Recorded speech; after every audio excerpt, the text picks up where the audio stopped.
My name is Elena Myers, and the moment I took a bite of that banana bread, I knew something wasn't right. It was a Sunday like any other, sunlight pouring through the windows of my sister-in-law Brielle's pristine kitchen, the scent of freshly baked bread still hanging in the air.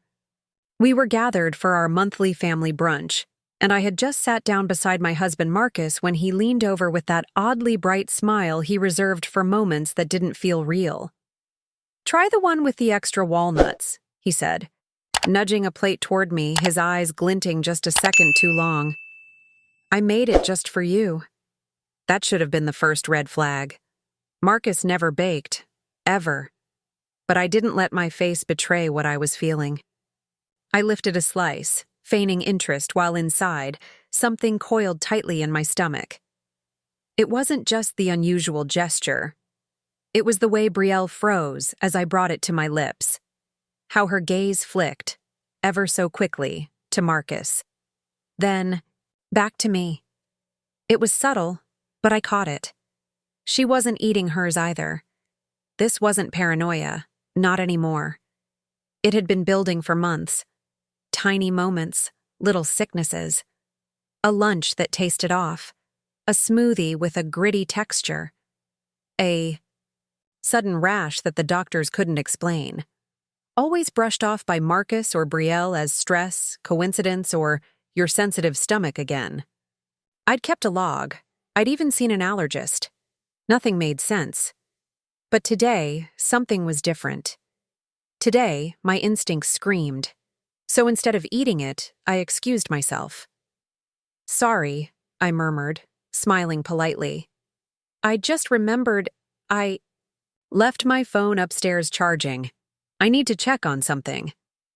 I stood, carrying the slice with me as if I planned to enjoy it later.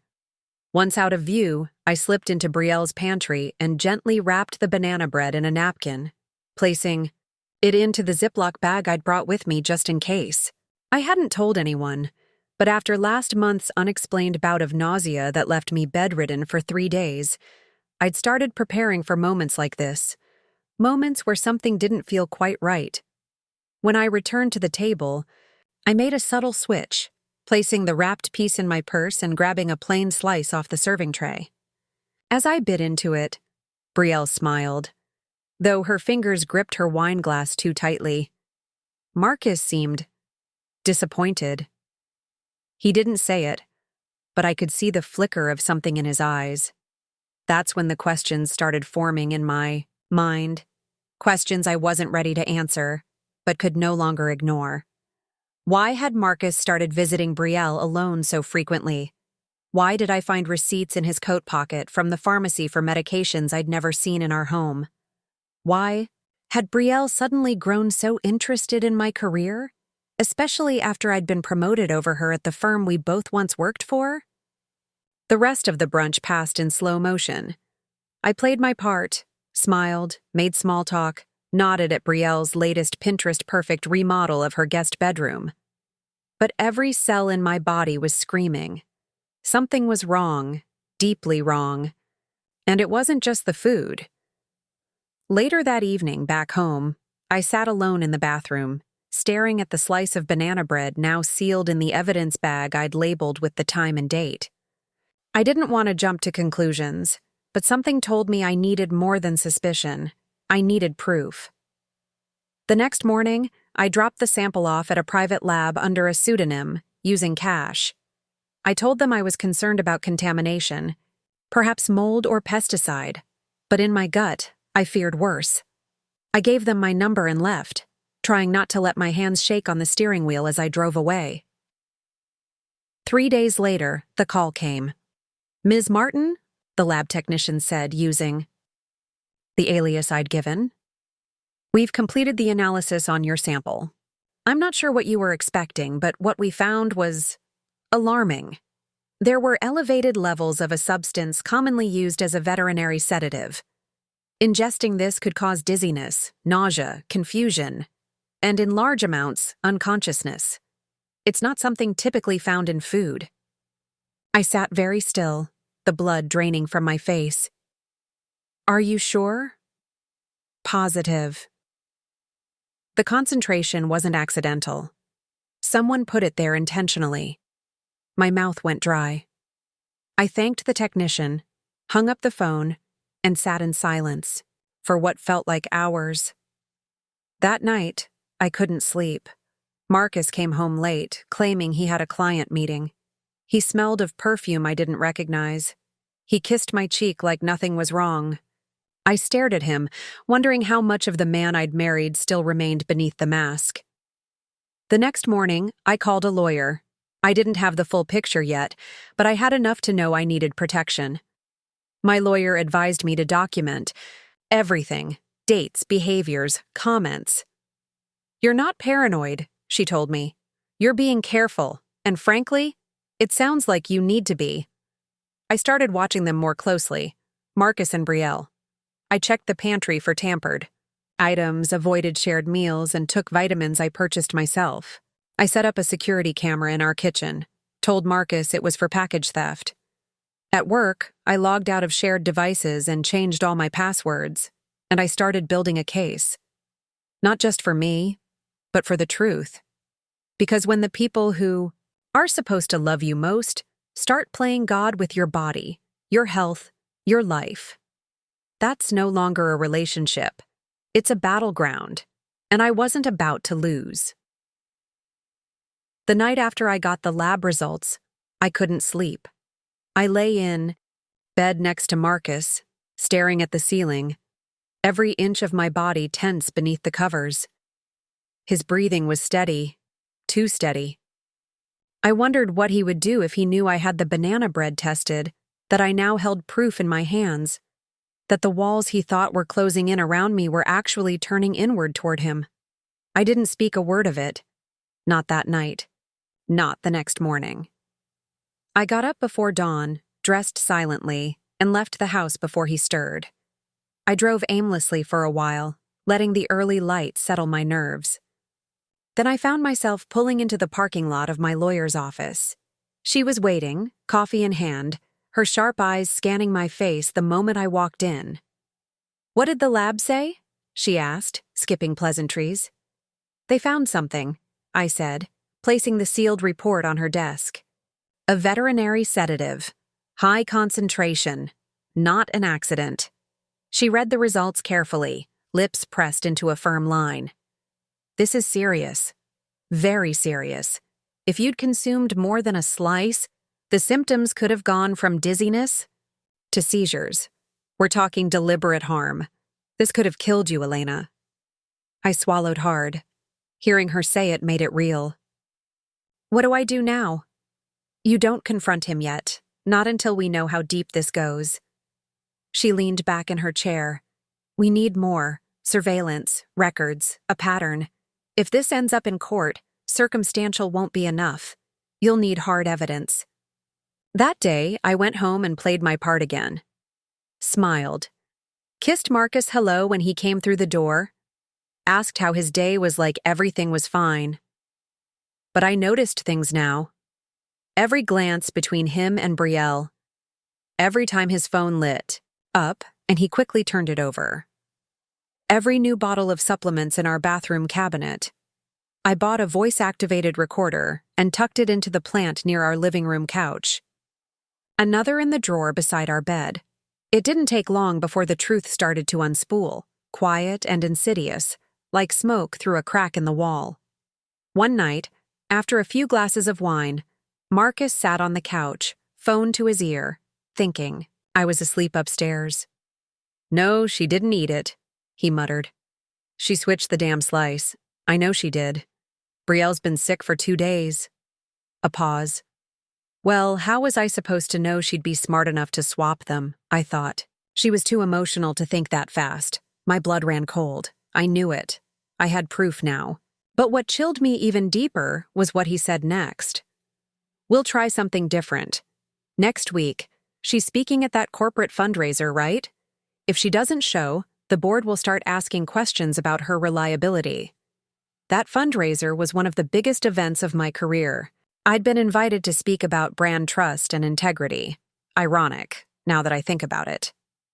I was set to meet with the CEO of one of the largest PR firms in the country afterward. A missed appearance would be noticed. A cancellation might cost me my future. And that's when it hit me. This wasn't just about jealousy. This wasn't just about some twisted rivalry. This was about erasing me professionally, undermining me in ways that wouldn't raise suspicion, making me appear weak, flaky, unreliable. My own husband wanted to dismantle my career, piece by piece. I couldn't breathe when I stood in the shower the next morning. I turned the water hotter and hotter, hoping the sting would snap me out of the terror clenching my ribs. But it didn't. It only made it realer. I knew then. I had to get out, but not before I got justice. That week, I met privately with a private investigator, someone my lawyer had worked with before. He was discreet, experienced, and unflinchingly serious when I handed him the recorder. "I'll find out everything," he said. "If they're doing this together, we'll catch them. But I'll need access to your home, your car, your devices. Everything." "Do it," I told him. "Whatever you need." The next 3 days were a blur of surveillance setup and silent dread. Every bite of food Marcus handed me, I declined. Every offer to help with errands, I found excuses. I even left my phone unlocked on the kitchen counter, baiting him, and he took it. The PI caught it all. Marcus scrolling through my texts, taking photos of my calendar, even whispering into his phone, "She'll be out of the house at 6. I'll handle the tea before she leaves." It wasn't just betrayal. It was strategy. Calculated. Rehearsed. Then came the break in the case. My investigator recovered security footage from Brielle's home security system, something she forgot existed when she and Marcus thought they were alone. It was grainy, but clear enough. There was a conversation 2 days before brunch, voices low and deliberate. "I'll bake it this time," Brielle said, measuring something from a small, unlabeled bottle into a mixing bowl. "She won't suspect a thing if it comes from me." "Just, don't screw up the dosage," Marcus replied. "I want her sick, not dead. Yet." I brought the footage to my lawyer. She watched the video 3 times in silence. When it ended, she looked at me and said, "This isn't just a personal matter anymore. This is attempted felony poisoning. We go to the police, now." But I stopped her. "Not yet," I said. "They're planning something for the fundraiser. I want to catch them in the act. I want to make sure there's no way they can slither out of this with excuses or tears." She stared at me, then slowly nodded. "All right, but you're not going to the event alone. We're setting this up. Elena, we're going to make sure they hang themselves with their own words in real time." The plan was in motion, and for the first time in weeks, I felt something stir in me that I thought I'd lost. Control. By the time the morning of the fundraiser arrived, I no longer recognized the woman I saw in the mirror. My name is Elena. And just 3 weeks ago, I was trying to convince myself I was paranoid, overreacting to migraines, nausea, strange flavors in my food. Just 3 weeks ago, I believed the man who kissed my forehead before bed and the woman who called me sis with a practiced smile. But today, I had evidence. I had motive. I had a plan. And most of all, I had nothing left to lose. My private. Investigator had wired the kitchen and the living room with miniature cameras. We'd hidden audio recorders in the floral arrangements at the event venue. Even my clutch that night had a built-in microphone, its battery charged and ready. I wasn't just walking into a trap. I was dragging them with me, both of them. Marcus and Brielle had orchestrated this whole performance, and they were about to discover they were no longer directing the stage. I dressed carefully. The gown I wore was navy, fitted, a power statement. I pinned my hair the way Marcus liked it, because I knew he would notice. He always did. He liked to control the details, and I was giving him the illusion that he still had that power. For a few final hours. At exactly 4:35 p.m. as planned, Brielle rang the doorbell. "Hi," she chirped too brightly. I brought some tea. Chamomile. Figured you might need something to calm your nerves before your big night. The same smile, the same sweet, supportive act. Except now I saw it for what it really was. A mask stretched tight over envy, over ambition, over something darker. She handed me the thermos and I accepted it, letting the warmth seep into my palms. I didn't drink it. I didn't need to. We'd already switched it with an identical container earlier that morning, filled with harmless herbal tea and labeled just the same. What Brielle didn't know was that the original had already been sent to a forensic lab, and we had the preliminary results. Traces of phenobarbital, a sedative strong enough to knock out a grown adult for hours, long enough to miss a speech, maybe even a few career-altering deals. Marcus came down the stairs minutes later, looking polished, confident. He leaned in and whispered, "You look incredible tonight. Just remember to breathe out there." Brielle giggled from behind me. "She'll be amazing. You always are, Elena. We're rooting for you." I wanted to laugh. I wanted to scream. But I just smiled and nodded, the way I'd always been expected to. I clutched the fake tea thermos tighter. "Thanks, Brie. Couldn't have done any of this without you." We arrived at the venue a little before 6.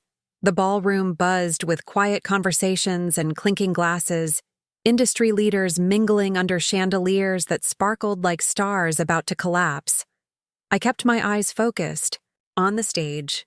I rehearsed my speech in my head, over and over, barely hearing the music or the murmurs around me.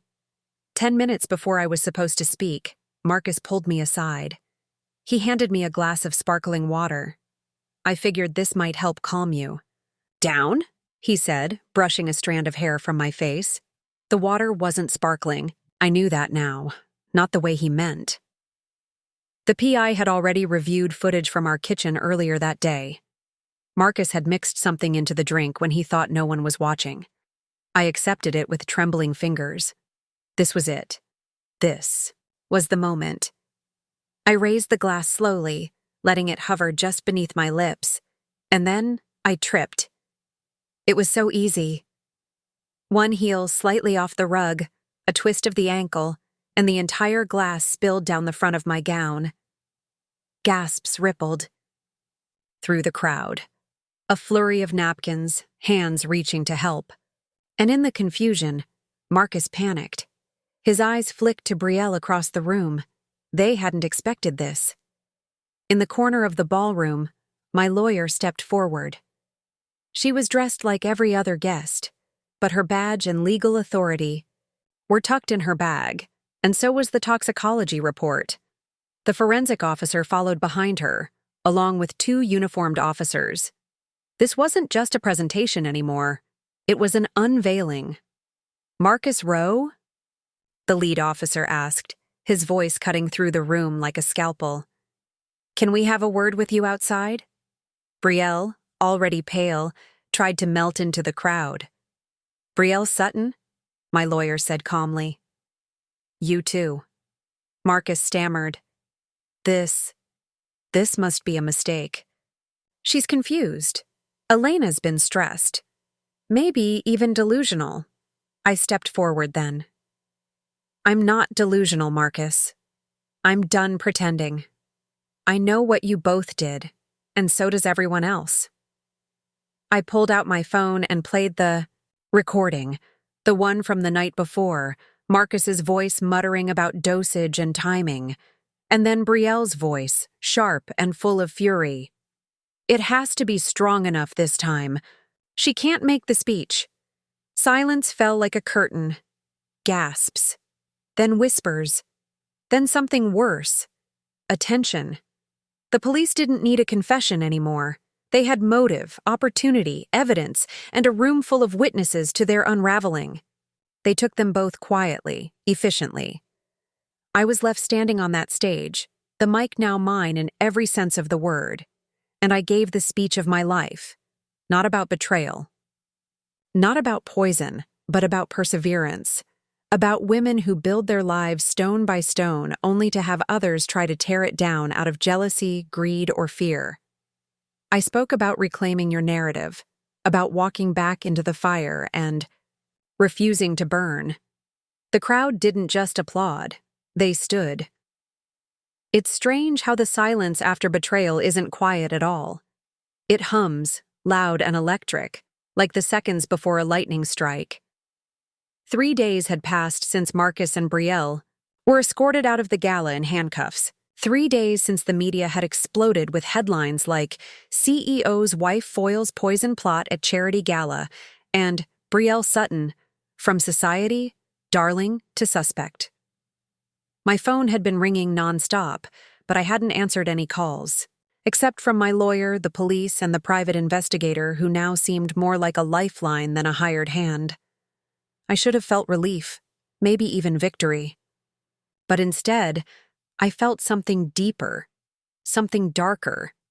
It wasn't over. Not yet. On the surface, everything seemed to be moving forward. Marcus and Brielle were being held without bail pending further toxicology results. The media had swarmed, our neighborhood like vultures, and my team at the firm had temporarily taken over my clients while I recovered from the shock. But I wasn't resting. I was digging. Because the truth, the full truth, was still out there, and part of me feared it was far more layered than a simple plot to knock me out of one speech. Too much of it didn't make sense. The dosages, the timing. The fact that Marcus had once told me in a moment he thought I wasn't really listening. If I ever had to choose between love and legacy, I'd choose legacy. Every time. I had laughed then, thought it was just a philosophical musing from a man who liked to pretend he was more profound than he was. But now, that line had a shape, a weight, and I needed to know how much of my life had been a lie. So I went back to the beginning, to our home. I walked through the front door with a key that still worked, though I wouldn't be surprised if Marcus had planned to change the locks. The house was too quiet, the kind of quiet that's heavy, like a secret holding its breath. I started with the study, Marcus's sanctuary. His kingdom of closed doors, do not disturb signs, and locked drawers. But he hadn't anticipated me finding the spare key. It was hidden behind the framed photo of us at our wedding. Of course it was. I opened everything. The first few drawers held nothing but pens, sticky notes, business cards from companies he barely remembered working with. Then, beneath a false bottom in the third drawer, I found them. A USB drive, 2 hardbound ledgers, and a set of emails printed and stapled together, labeled with dates I recognized, dates that lined up not with my recent hospital visits, but with key meetings, promotions, milestones in my career. I sat down and started reading, and my breath caught in my throat. They hadn't just tried to sabotage me. They'd been watching me, tracking me, documenting my every move with surgical precision. What I wore, what I ate, who I met with, how long I stayed. There were pages of notes that didn't just detail my behavior, they predicted it. Elena's stress level is high. Good opportunity to push mild symptoms, one note read. Another, if she presents at Henderson, again increased dosage. Cannot afford another successful pitch. And then there was the final blow, an unsigned letter. A draft contract between Marcus and a global competitor. A marketing conglomerate that had offered Marcus a position, one that came with a staggering salary and stock options, on the condition that I step away from the Henderson portfolio permanently. I stared at the paper until the words blurred. He'd planned to sell me out, not just sabotage a presentation, not just poison my tea. He was selling my entire career, my reputation, my future, for a title and a bonus. I took pictures of every page, scanned the documents, sent copies to my lawyer and my PI. My hands trembled, but not from fear anymore, from fury. a white-hot, righteous fury that filled every inch of my chest and made my vision go sharp with purpose. It was never about love, not for Marcus. It was about leverage, power, the illusion of control. And Brielle? She wasn't just a pawn. She was a player in her own right. Her own motives, jealousy, ambition, entitlement, had aligned too perfectly with his. That night, I met with Detective Reyes, who'd taken over the investigation. He was quiet, methodical. But when I handed him the flash drive and photos of the ledgers, his expression changed. "This changes everything," he said. "This isn't just attempted poisoning anymore. It's corporate espionage, wire fraud, conspiracy to defraud investors, and depending on how deep this goes, possibly federal charges." "Then go deep," I said quietly. "Don't stop until you find every layer." He nodded. "We won't. And Elena, you did the right thing, even when it was hard." I walked back to my car beneath the street lamps, heart pounding. The night was cool, but the heat inside me hadn't left. It wouldn't. Not until I saw this through. Marcus had tried to steal everything from me: my health, my career, my identity. But what he didn't count on was this. I had rebuilt myself before. I knew how to survive with nothing. And now, I had something he never did, the truth, and I was going to use it. The next morning, I woke to an email that nearly took the air from my lungs. Subject line: Asset Transfer Agreement, Urgent. Sender Carlton and Weaver, LLP. Attached, a scanned contract with my name on it. Only, I had never signed that contract. It claimed that I had agreed to transfer all my remaining shares in the firm to Marcus, that I had willingly stepped away from my role as senior strategy partner in exchange for a lump settlement that hadn't even hit my account. At the bottom, there it was. My signature, my name, my initials. But the ink wasn't mine. The slant of the letters was wrong. The loop on the E too tight. And whoever had forged it hadn't realized. I always signed legal docs with a double underscore after my last name. It was a subtle quirk I'd started in grad school, one I never told anyone about, not even Marcus. I stared at the screen for a long moment. It wasn't enough for him to poison me, to ruin my name. Now he was erasing me from the one place I had built from the ground up. But he made a mistake. He underestimated how well I documented my life. I opened a secure folder on my laptop, found the original version of the shareholding agreement, and pulled up the last official revision dated 3 months ago. Not only did it show I still had majority vote in the portfolio group, it also clearly included a clause stating that any changes required both verbal consent and recorded board documentation, none of which existed. I sent it straight to my lawyer. Then, I dressed in black, business armor, slick bun, burgundy lipstick.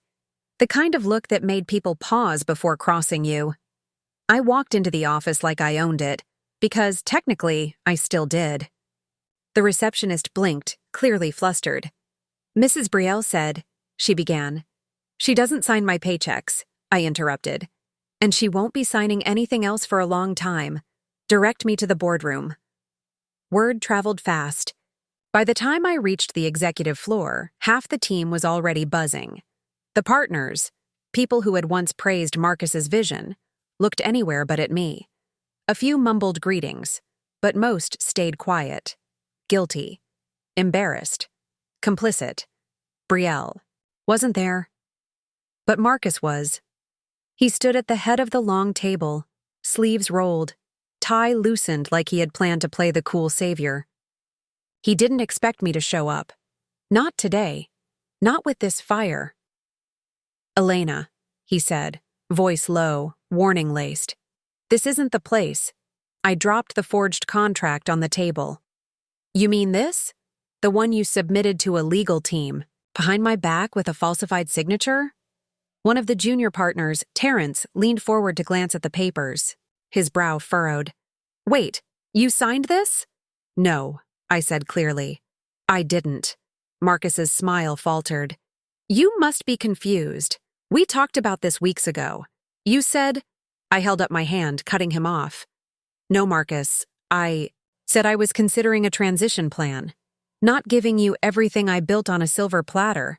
But what's more interesting is how this document made it to Carlton and Weaver without my approval. I turned to the head of legal, Amanda Rhodes, who looked suddenly pale.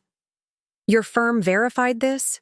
We received it through Marcus's assistant, she said slowly. We assumed it had been signed off internally. You're saying it wasn't? I reached into my bag and pulled out a notarized document I had drawn up just last night with my lawyer. This is a cease and desist, effective immediately. Any transactions involving my shares are to be frozen. Any board action initiated by Marcus in the last 2 weeks is under legal review. There was a collective inhale around the table. You can't do this, Marcus said, stepping closer, voice rising. This is insanity. We agreed. No, you plotted. And now, you're going to learn what it feels like when someone turns the lights on mid-performance. He opened his mouth again, but the conference room doors opened before he could speak. In walked Detective Reyes. 2 uniformed officers followed. We've been reviewing your firm's internal documents, Reyes said, addressing the board. We have reason to believe that Mr. Sutton submitted forged contracts as part of a larger scheme involving attempted fraud and tampering with protected intellectual property. He turned toward Marcus. Mr. Sutton, you're under arrest. There was a beat of stunned silence, and then Marcus laughed, a bitter, humorless sound. You think this will stick? He sneered. You think a few documents are going to bring me down? You don't know who I am. No, I said, stepping forward. You don't know who I am.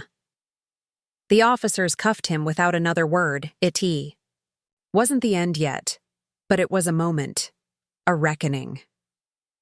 The first fracture in the glass house Marcus had built with charm, half-truths, and poison, literal and metaphorical. As they walked him out, I turned back to the boardroom. To those of you who stood by and watched this unfold, who co-signed his decisions without verifying the details, I'm giving you one chance. Clean it up, or I burn it down. I walked out before anyone could respond. Back in my office, yes, my office, I opened the blinds wide, letting in the sunlight. I sat at my desk, pulled out my laptop, and typed a single email to my team. I'm back. Let's get to work. When I walked back into the office the following morning, it was like stepping onto a film set right after the director yelled cut. Everything still, frozen in post-chaos silence, as if the walls themselves were catching their breath. The air was heavy with uncertainty, the kind that trails a scandal soaking into the foundation. I could feel their eyes on me, curious, anxious, a few even resentful, but none of it mattered anymore. I had what Marcus never saw coming, leverage. And not just over him. I wasn't here to reclaim my seat. I was here to redefine the table. The night before, after Marcus's arrest, the firm's board held an emergency session. I stayed silent for most of it. Let them scramble. Let them try to make sense of what they thought they controlled. But before I left, I made one thing clear. If this firm wants to survive the headlines, you're going to need more than a crisis PR team. You're going to need me. This wasn't a plea. It was a reminder. Because while Marcus had been playing games, I had been building something far more dangerous than a defense. I'd been building options. My phone buzzed just as I reached my office door. A text from Ava, my assistant. CBS wants an exclusive. Interview. New York Times called twice. They're framing you as the woman who brought the empire back. I almost laughed. They had no idea how deep this went, because this wasn't just about forged contracts and legal drama anymore. Last night, after Marcus was booked, I received a call from a woman named Simone, an intern who had quietly left the firm 6 months ago. Her voice trembled when she spoke. And I knew before she finished the first sentence that this was about more than corporate sabotage. "Marcus threatened to blacklist me if I said anything," she whispered. "But I think he's been using client data to trade on the side. Unethically, possibly illegally." My stomach dropped, not out of fear, but fury, because if that was true, then this wasn't just about my stolen seat or his forged signatures. This was criminal on a level that would make headlines look like footnotes. I met Simone at a diner in Midtown under the soft hum of old jazz and the smell of burnt coffee. She was nervous, fidgety, clutching a worn leather journal. "I kept records," she said, sliding the journal across the table. "Passwords he had me change, files he made me pull after hours, even a burner phone he used when calling someone named Dorian. I didn't know what he was doing, but it didn't feel right." I opened the journal and scanned the first few pages. It was worse than I thought. Marcus had used my strategy reports, plans I had written myself, projects I'd spearheaded, as insider insight. Selling that intel to outside brokers to manipulate. Firm investments. No wonder he wanted me out. No wonder he tried to silence me. If I had disappeared quietly and without a trace, it would have tied off his scheme neatly. He didn't just want me ruined. He wanted me invisible. I slid the journal into my bag and looked Simone in the eye. "You've done the right thing. This changes everything." By the time I reached the firm the next day, my legal team had already begun the investigation.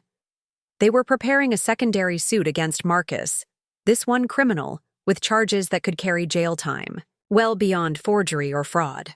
If found guilty of corporate espionage and securities manipulation, he wouldn't be negotiating plea deals. He'd be trading in cufflinks for handcuffs. But even with this revelation, I didn't feel triumphant. Not yet. Because at the heart of it, none of this was about revenge anymore. It was about restoration. Rebuilding a reputation that had been dragged through glass. Reclaiming the dignity that had been stripped in whispers behind closed doors. And restoring the confidence of every single client who had looked me in the eye and said, "We trust you." I turned on my laptop and started typing. A letter addressed to the firm's top-tier clients. Not an apology, because I had nothing to apologize for, but a statement of transparency. I detailed the actions taken against me, the internal investigation underway, and the measures we were putting in place to safeguard client trust going forward. And at the end, I signed with my full name. Not the one Marcus tried to erase from the letterhead. The one that built this legacy. That afternoon, the firm issued a press release naming me interim CEO effective immediately. The board, once cautious and passive, had voted unanimously. Fear makes people listen, but results make them follow. I didn't host a celebration. I hosted a meeting with every team lead, every department head, and every person Marcus had overlooked while climbing his gilded ladder. I walked into that boardroom, not with champagne or smiles, but with a plan. "You've all seen what happens when ego leads strategy," I said. "That ends today. If we rebuild this place, we do it together, transparently, accountably, and with integrity." For the first time in weeks, the room didn't feel divided. It felt ready, and maybe, just maybe, that was the beginning of something real. But don't think the drama's done. Not yet. The evidence Simone gave me was just the beginning. There's still Dorian. Still the offshore accounts. Still the secrets Marcus buried in digital shadows he thought I'd never find. But I'm coming for all of it. The days that followed moved like a current I couldn't escape, pulling me faster into the center of a storm I had never asked for, but now refused to back away from. While the firm tried to steady itself under my interim leadership, the real fight was unfolding beneath the surface, and I wasn't alone in it anymore. Simone's journal had opened a Pandora's box. As my legal team pieced together more evidence of Marcus's insider trading, patterns emerged. Calls placed to untraceable numbers just minutes before major. Trades, emails from his personal account to shell corporations under names I'd never seen before, and a suspicious wire transfer routed through a tech startup that had long since folded. It wasn't just betrayal. It was a network. A system he'd built while hiding behind my work, my reputation, my name, and it was about to collapse. I didn't sleep much that week. Not because I couldn't, but because I wouldn't.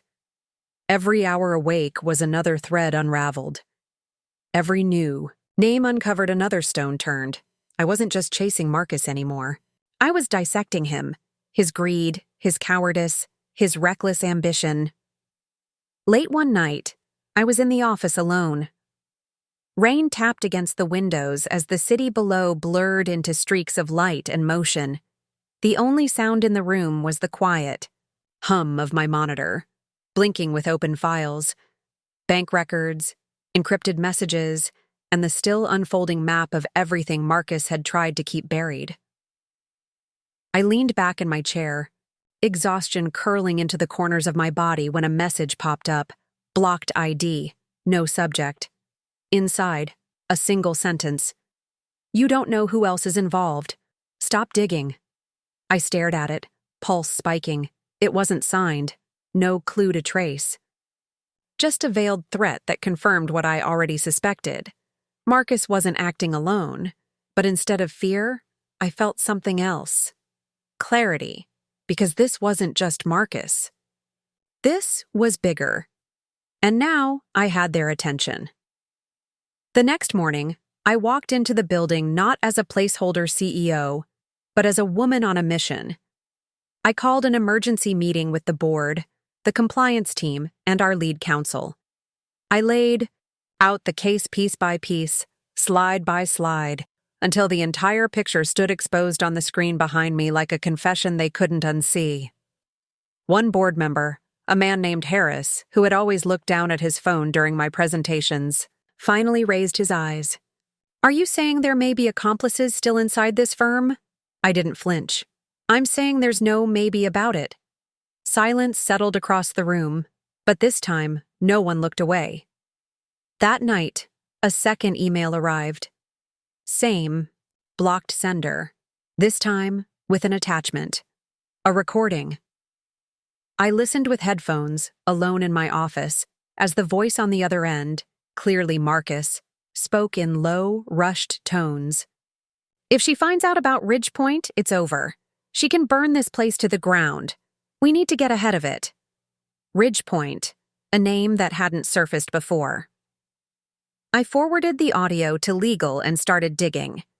And what I found nearly stopped me cold. Ridgepoint Capital was an investment firm registered overseas, used to funnel money into projects that had quietly partnered with our firm in the past 3 years. The twist? Those partnerships were signed under falsified documents, doctored approvals, all with Marcus's digital signature. And one other name, Jillian Ross, head of finance, a woman I had once called a mentor. The betrayal hit different this time, because I had admired Jillian, trusted her, defended her when others called her too calculating, too ambitious. Turns out they were right, but for all the wrong reasons. The next day, I walked into her office. She looked up, startled. Didn't expect you this early. I didn't expect you to forge my name on a Ridgepoint contract either, I replied calmly, placing a folder on her desk. Her face drained of color. You don't understand, she said quickly. It was never supposed to go this far. Marcus promised. That I'd disappear? I cut in. That you'd inherit the seat once I was out of the way? You think I haven't seen this story? Before. I was trying to survive, she whispered. This world doesn't make space for women like us unless we take it. I leaned forward, locking eyes with her. There's a difference between taking your place and stealing someone else's. She didn't answer. She didn't have to. The walls were already closing in. By evening, Jillian had resigned. Quietly. No press, no statements. But word spread fast. And with her exit came a landslide. Others stepped forward, employees who'd seen too much, stayed quiet too long. My legal team began building the final case. Marcus was already facing criminal charges. Now he had company. But this wasn't just about taking them down. It was about what came next. And trust me, you're going to want to see what comes next. Because what started as survival has become transformation. They tried to erase me, to poison my future with fear and silence. But I rewrote the narrative. And if you followed this far, if you felt every twist, every crack in the foundation, they haven't seen the final blow yet. It all came to a head in a room that looked nothing like a battlefield. But make no mistake, it was one. The boardroom was quiet, sunlight cutting in sharp lines across the polished table. There were no screams, no gunfire, no sound, but the occasional rustle of paper and the low hum of air conditioning. Yet this was the culmination of months of unraveling truth, of whispered betrayals brought screaming into daylight. It was the moment I had clawed my way toward, step by step, after every poisoned smile, every corporate slight disguised as strategy, every so-called accident. I stood at the head of the table, but I didn't tremble. I didn't shrink. I stood exactly as I was, the woman they tried to silence, the target they thought would crumble. And beside me, legal briefs, internal memos, encrypted email chains, and the damning audio recording that caught Marcus and Jillian orchestrating my downfall as casually as one might order lunch. This firm nearly burned, I said, my voice even. But not because of innovation, because of greed, because of cowardice disguised as leadership. But today, we make that right. The board voted unanimously. Marcus was officially terminated, with charges pending in court. Jillian's name was stripped from every project she'd touched, and the Ridgepoint contract, the shadow deal meant to funnel millions through false partnerships, was declared null and void. But those were just outcomes. The real reckoning came quietly, with the shift in how they looked at me, not as a temporary fix, not as someone lucky to survive, but as someone they never should have underestimated. In the weeks that followed, I worked harder than I ever had. Not just to rebuild, but to redefine. My team and I dismantled every policy that allowed misconduct to thrive behind closed doors. We launched an anonymous reporting system, rewrote our ethics training, and created a task force to audit every external vendor deal signed under Marcus's tenure. And when the quarterly report came in, we hadn't just stabilized, we were outperforming projections, without any of the people who said we'd fall without them. But that wasn't the moment I realized the true victory. That came quietly, too. In an elevator, a young intern, Ava, someone I hadn't spoken to before, stepped in behind me.